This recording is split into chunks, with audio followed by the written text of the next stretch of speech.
হযরত আব্দুল কাদের জিলানী যখন ছোট ছিলেন তিনি ইলম অর্জনের উদ্দেশ্যে বাগদাদ শহরে যাচ্ছিলেন। যাওয়ার সময় তাঁর মা তাঁকে ৪০ দিনার স্বর্ণ মুদ্রা গচ্ছিত করে দিলেন এবং বললেন, বাবা, কখনো মিথ্যা বলো না, সত্যের ওপর অটল থাকো। তিনি সেই উপদেশ বুকের ভেতরে লালন করে পথ চলা শুরু করেন। পথে ডাকাতেরা তাঁদের কাফেলাকে আক্রমণ করে সব লুট করে নেয়। যখন এক ডাকাত তাঁর কাছে এসে জিজ্ঞাসা করে, তোর কাছে কিছু আছে? তিনি সাহসের সঙ্গে উত্তর দেন, হ্যাঁ, আমার কাছে ৪০ দিনার আছে, কাপড়ের ভেতর সেলাই করা।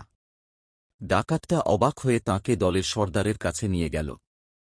সর্দার বলল, তুই এত সহজে সত্যি বললি কেন? তিনি বললেন, কারণ আমি আমার মায়ের সঙ্গে প্রতিশ্রুতি দিয়েছি যে আমি কখনো মিথ্যা বলব না। এ কথা শুনে ডাকাত সর্দার